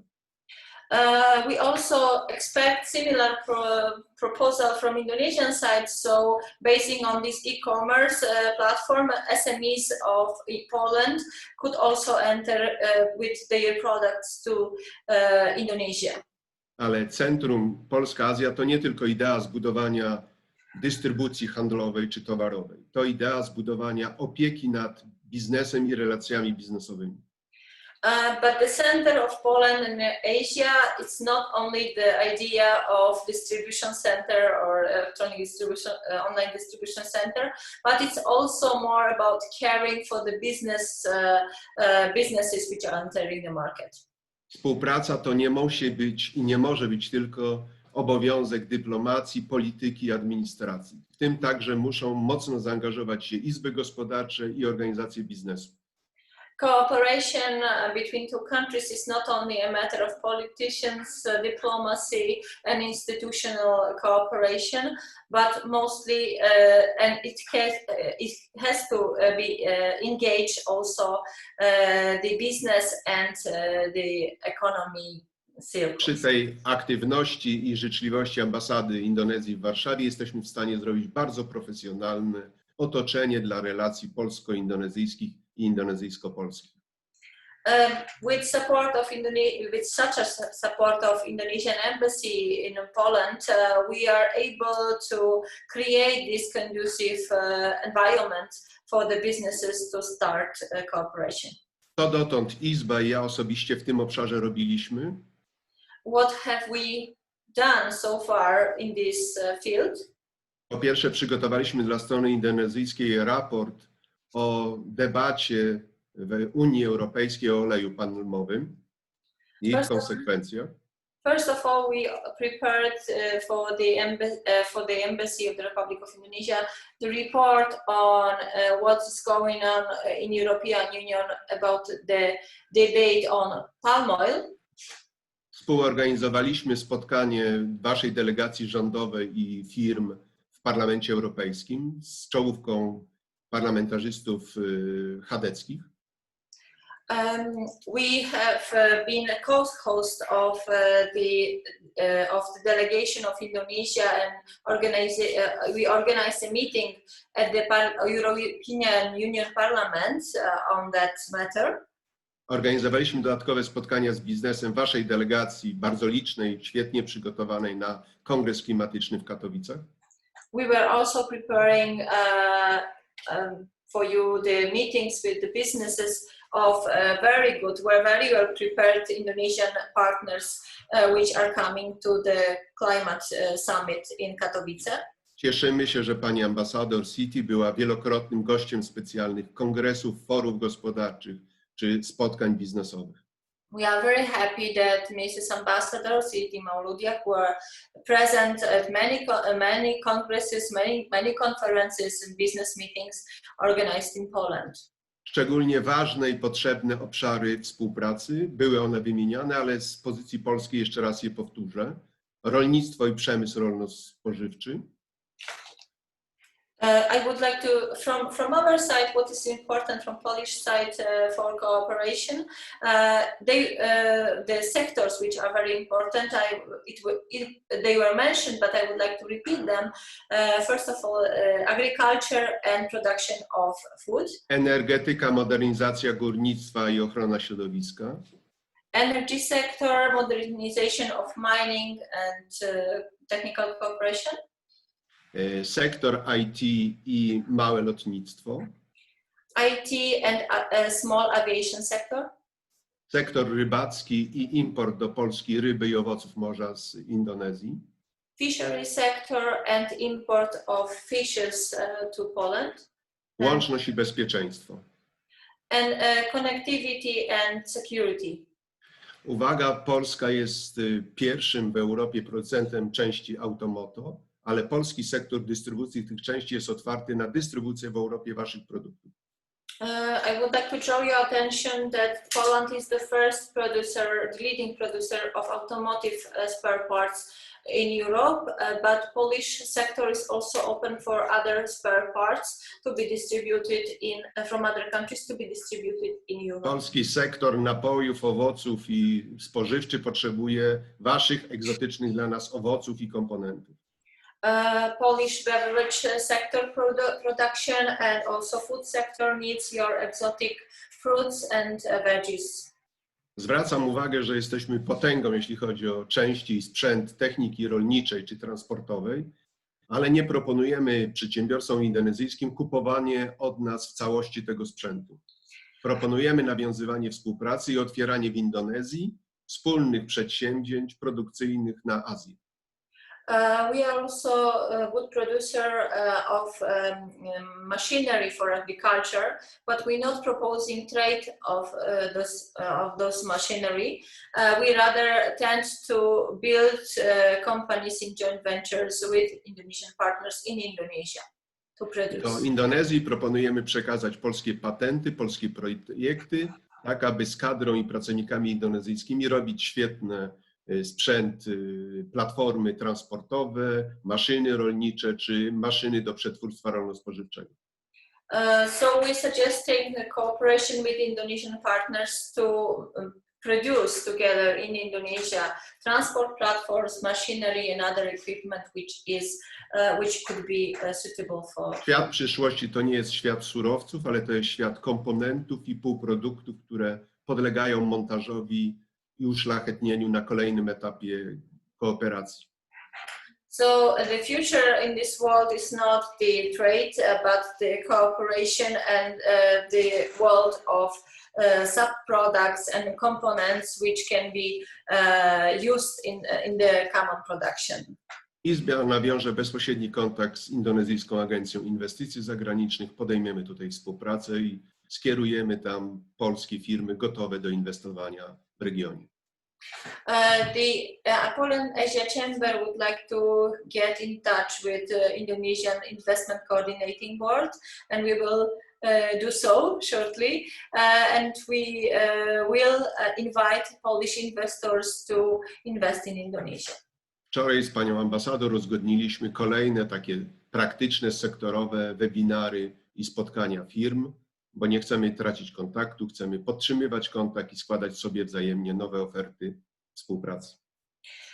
Yesterday with Mrs. Ambassador we were talking about and agreed that we will continue to have those sectoral webinars in order not to lose contact, in order to help and to bring new businesses to our. Pozdrawiam Indonezję i życzę wielu sukcesów w czasie obchodów Dniu Niepodległości.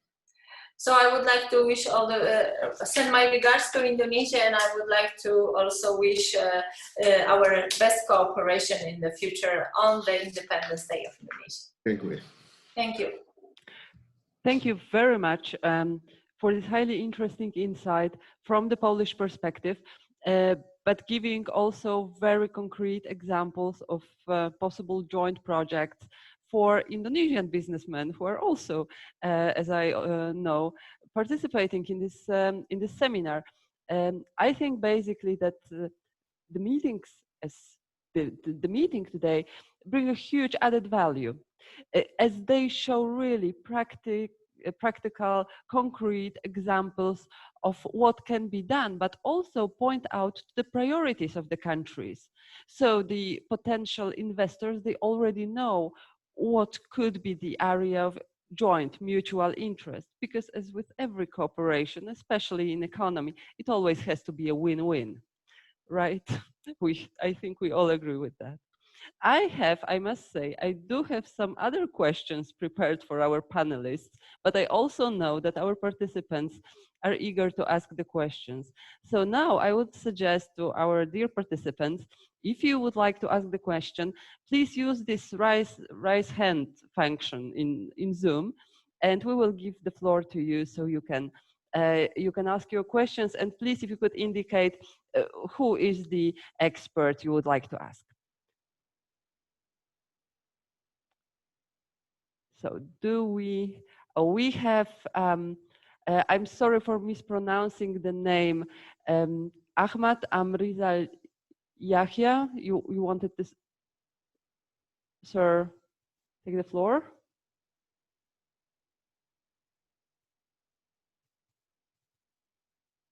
I don't know if the colleagues from the embassy will be helping out here with the side of moderation. We've seen in our screen that there are some people raise their question. We've already opened their mic, but somehow they're gone. They just raised their hand. Okay. We opened the mic and they're gone. Maybe we could whoever raised their hand, we've already opened your mic. You could check.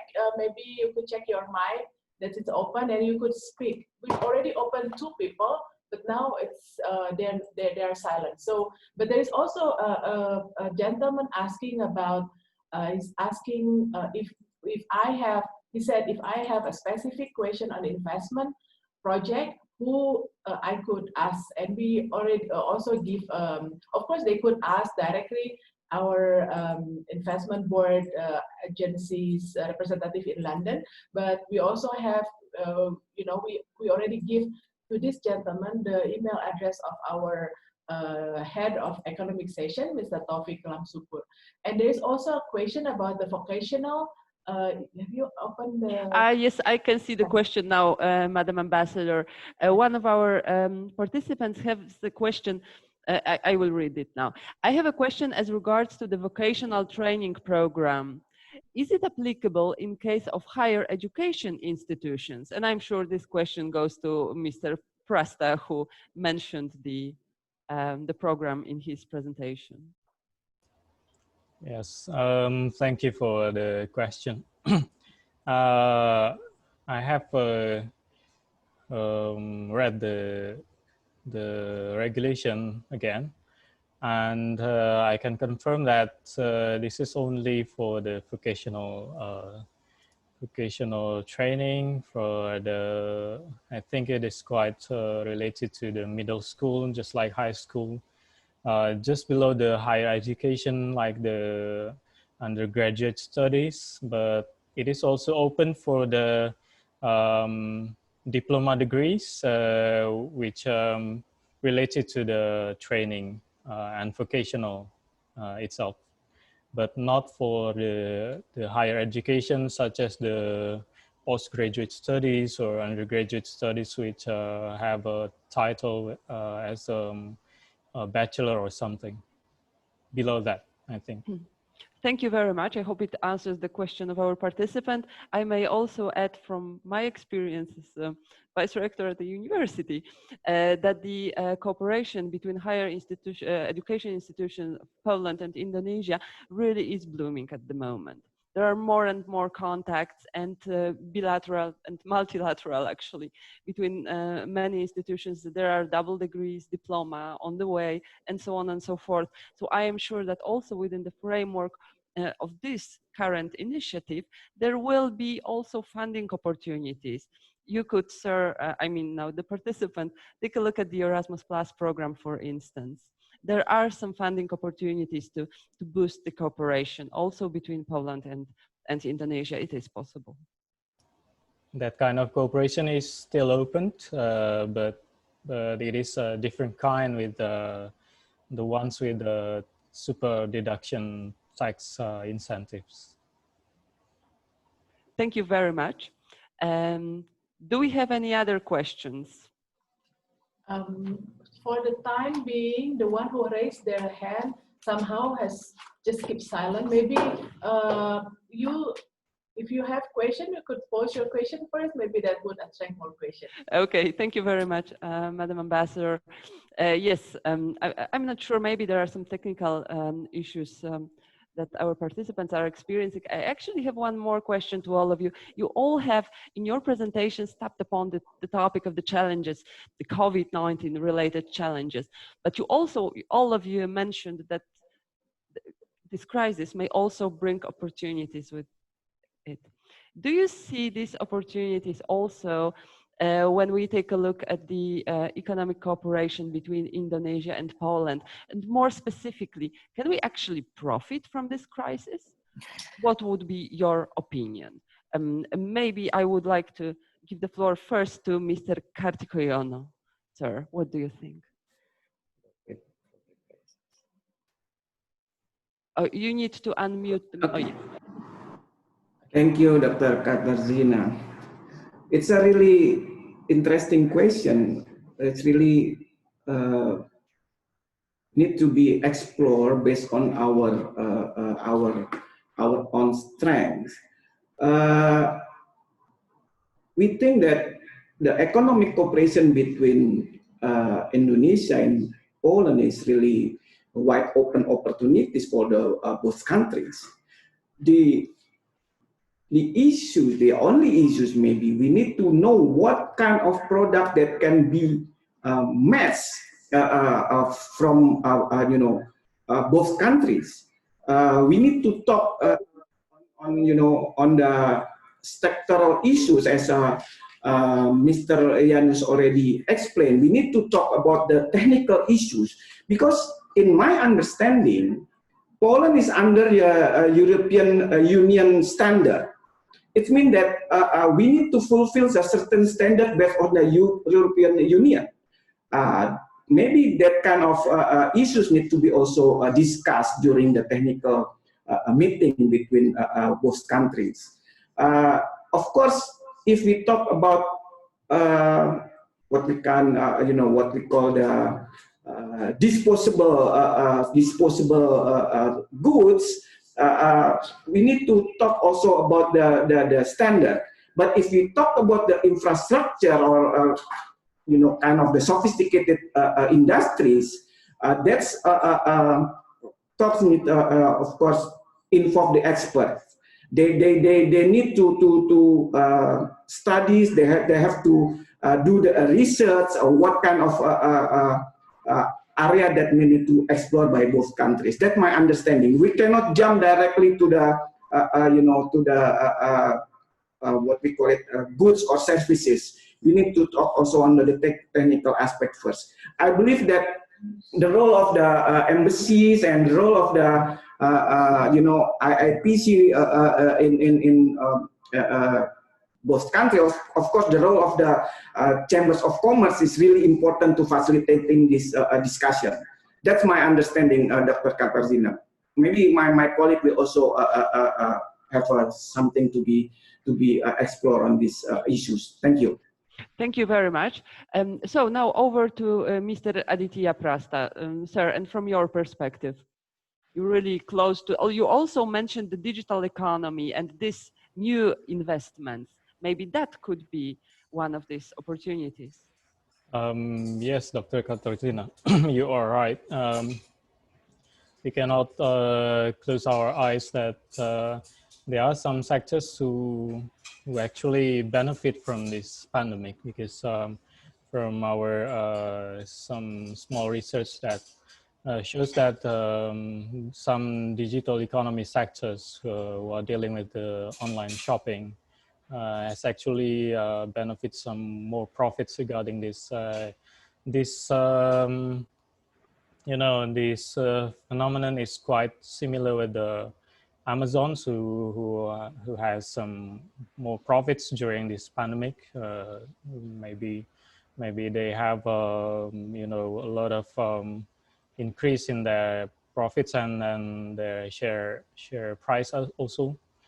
And related to the things that were mentioned by Padiki, I absolutely agree. We need to explore a bit more about what kind of things that actually needed from the Poland side and an Indonesian side, which are quite prioritized by our two countries that can be developed in the future. So I think one of the potential sectors will be the infrastructure and tourism, and I think We have also in Indonesia quite good joint office, so we call it the PPP office, that can also be contacted if you need more information regarding the infrastructure sectors of Indonesia. And before going there, you can also come to our embassy in Warsaw and also coordinate with us in London, and also our colleagues in the BI London for that. Thank you very much. Thank you very much. This support also that you give, that there is such network, also is vital. It's the backbone actually of this cooperation. Yes, Ambassador. Thank you. I just want to add a little bit on that question, if I may. There, of course, you know, I was like with Pak Taufik and I, we were amused by your question, highlighting whether we are benefiting from this pandemic. We are hoping that you know, if we really join our hands, I think there's so much opportunities for Poland and Indonesia to work on to enhance their economic cooperation. To name a few, some of the sectors that has been raised before, for instance, stay-home economy. Everybody tend to stay home more now. So maybe, you know, like Poland is big in their furniture industries, and Indonesia is also, you know, one of our main industry is infrastructure. So we could do together on this. You know, I think, like, for instance, because I stay home more, I want to have more comfortable sofas. I want to have, you know, like, I want to, you know, like rearrange my home so that when I spend more at home, it will be more comfortable. So I think this one is, you know, one sector that's like probably one opportunity for the two economy, and of course the digital economy. The digital sector, Poland is more advanced on this. We could, you know, Indonesia could benefit a lot from cooperation in the digital sector. As mentioned by Pak Adit earlier, we have really big unicorn in digital sector, based on digital sectors actually, in e-commerce as well as in application, live application. So, you know, we could do together about this. We could explore further about this, and then of course in other sectors, for instance, pharmacies. I'm not talking about vaccine because, you know, I think everybody is developing vaccine, but Indonesia and Poland has already had cooperation in pharmacies industry. So this is also a sectors that are, you know, open for further exploration. And I forget about this IT sectors. Also, you know, combining about staying home economy and IT economy, you know, now Poland is also big in gaming industry, and we have like, I don't know how many people, 50 people on internet, and so 50 million people on internet. So it's bigger than Poland population, and you know, everybody, I'm sure everybody have their one at least or two application of game in their mobile phone. So this is also sectors that we could also explore. So there plenty of opportunities. This is going to be beneficial for us if we know how to play it right. So that's my piece of, you know, a little bit of answer to your question. Thank you very much, Madam Ambassador. And Minister Piechociński, would you like to share your opinion with us on that? Pierwsza ogólna uwaga. Nasz świat w czasie koniunktury nie znalazł odpowiedzi na dramat Syrii, 400 miliardów zniszczeń wojennych, na dramat Somalii czy Jemenu, gdzie 2/3 ludności jest w strefie głodu, a w czasie kryzysu to jeszcze może się spotęgować. I za często nasz świat zaczyna rozmowę nie tak jak my, od tego co łączy, a nie od tego co dzieli, a nie od tego co łączy. First of all, I would like to mention that our world hasn't found an answer what to do for Syria. $400 billion of destroys, of damages. We also couldn't find an answer for what is happening in Yemen. Our world is starting the conversation not in the right place to me. Co musi być odpowiedzią na kryzys, szczególnie ten kryzys? solidarność, współpraca, szacunek i partnerstwo, także i przede wszystkim w biznesie. What has to be the answer to this crisis, to any crisis, and especially for this kind of crisis? Solidarity, cooperation, respect for each other. Kiedy biznes jest dobry, kiedy po pierwszej transakcji obydwie strony transakcji przystępują do następnej i są zadowolone. When the business is good, it happens when after the first transaction, cooperation starts again, and the partners are coming to the next one. Budujmy nasze relacje o wiarygodne partnerstwo, o myślenie w kategoriach nie tylko ile i komu sprzedać, ale ile i jak kupić, i jak dystrybuować, jak wprowadzać na nowe rynki, jak uczyć się nawet tego, że konkurujące firmy mogą w niektórych obszarach współpracować. Please build our cooperation based on understanding how to trade, how to cooperate with each other, how to find the connections, and how to build up the trust to cooperate. W handlu kto wygrał kryzys? Handel internetowy i sieci małych sklepów. Takie jest doświadczenie polskie i europejskie. Who is winner in trade? Internet trading, and of course the small SMEs, small shops, which are having also internet experience in trade in internet. Proszę sobie wyobrazić, że w zeszłym tygodniu większą kapitalizację na warszawskiej giełdzie miała 5. sieć sklepów spożywczych niż największy w Europie Środkowo-Wschodniej polski koncern petrochemiczny.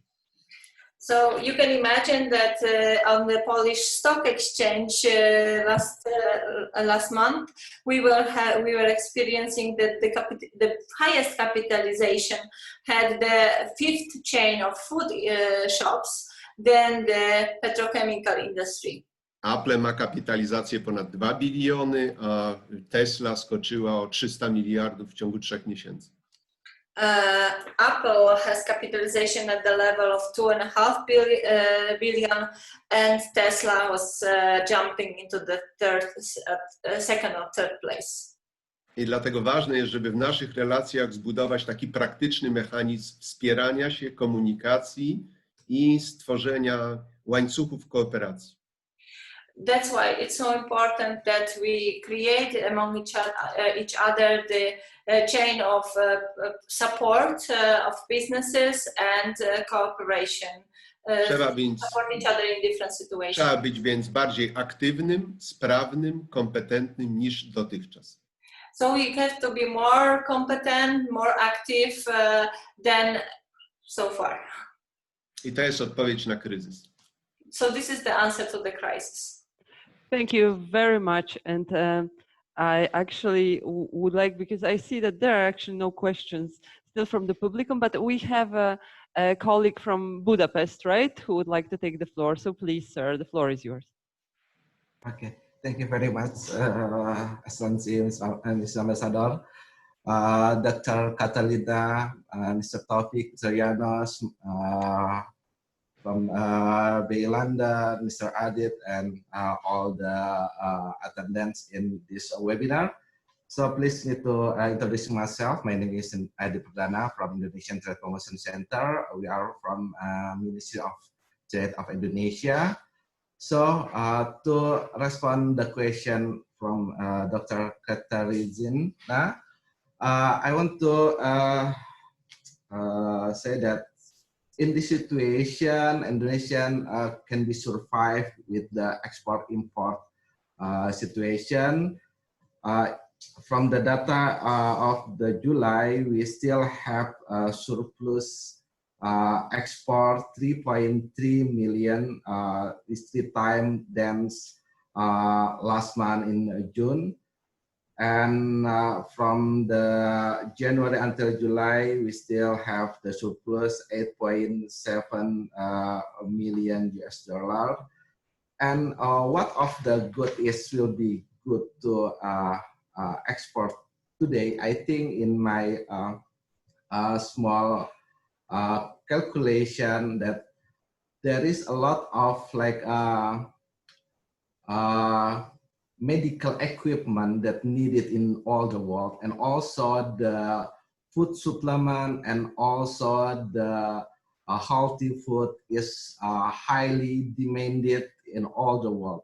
And if we see the trade bilateral between Indonesia and Poland, that the export Poland to Indonesia in our data is increased good from this year, from the January until June, that we import a lot of the machinery from Poland, and also we also a lot of export of the raw material. And also if we see in the data that we export a lot in this situation is the garment product. If we see like the garment and footwear increase the good, slightly good footwear, and also the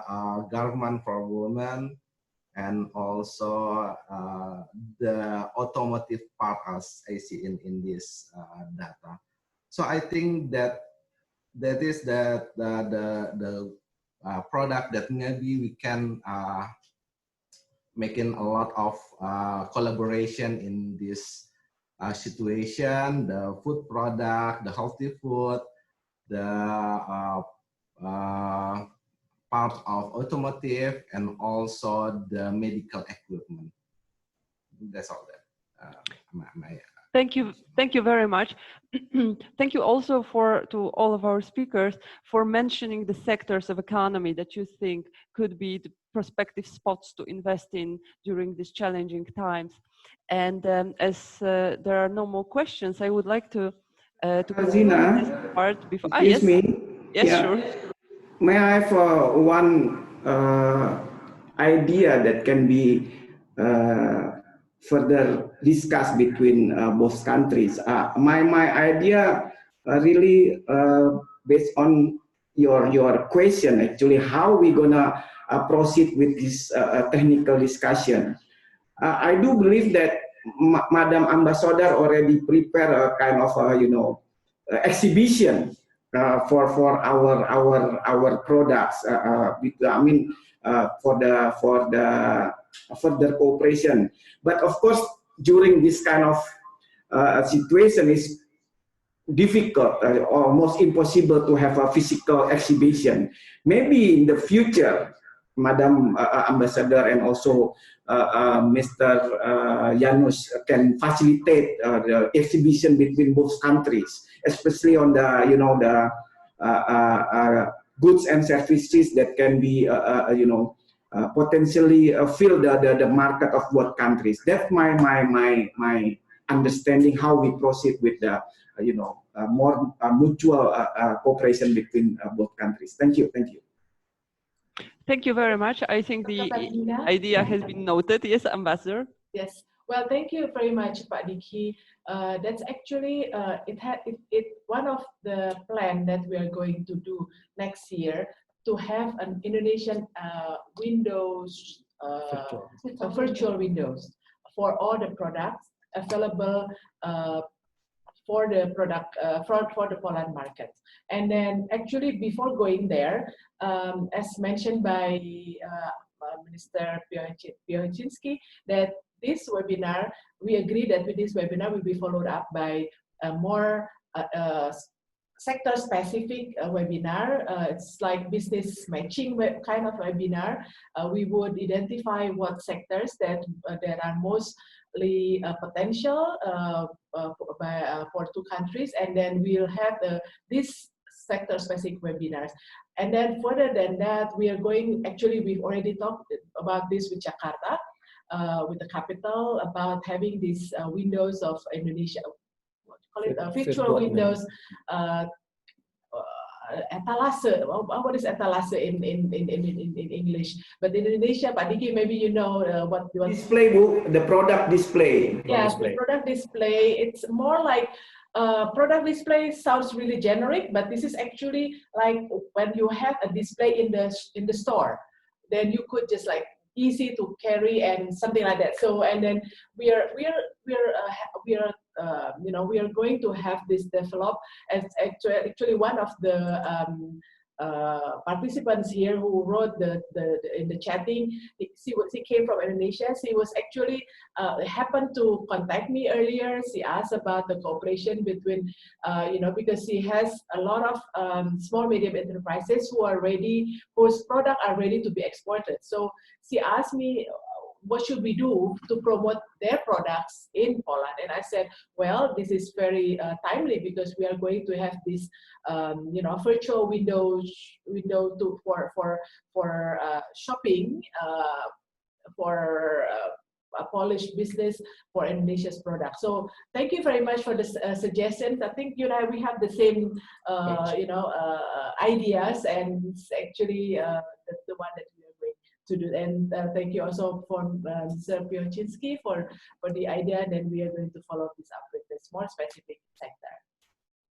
Great, thank you very much. And it actually sums up pretty well, I think, the main idea behind such events, namely concrete outcomes. And this is not just talking for talking, but really we all participants finish today's meeting with ideas, inspiration, and next steps that will be undertaken by the institutions involved, and the businessmen and women will be invited for the next meetings. I couldn't actually imagine a better way to celebrate the 65th anniversary of the establishment of diplomatic relations between our countries as such discussion, such seminar with such distinguished guests. It was a great honor and a pleasure to be with you today. And I would like to thank once again to our distinguished guests from London and from Warsaw. And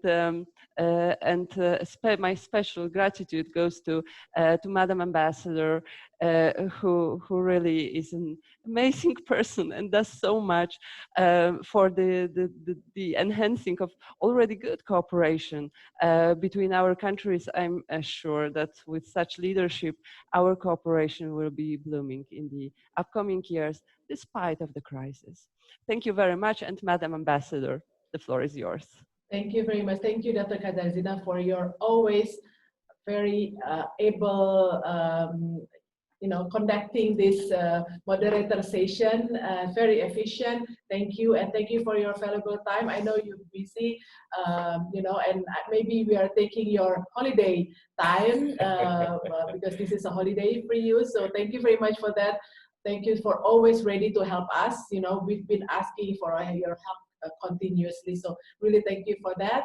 And of course, to the speakers, Pak Diki and Pak Aditya, who also always been ready to help us. We've been always calling you about things. Thank you so much for being there for us. Minister Piocinski, we have other things to do, and thank you also, of course, for your insight and presentation in this webinar. And to all participants who've been with us from the very beginning, and thank you. And of course, last but not least, Pak Adi from Budapest.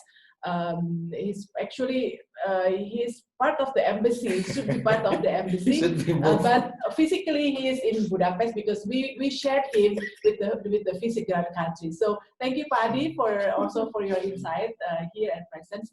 And to all the participants, we'll be contact to you with the further information regarding our follow-up session from this. So thank you and have a good day, everybody. And for the participants who are joining us from Jakarta, good evening and have a good rest. Thank you all. Thank you, Madam Ambassador. Thank you, Madam Ambassador. Thank you, Dr. Katarzyna. Thank you, Mr. Piocinski. Everybody. Thank you very much. Thank you. Nothing was said.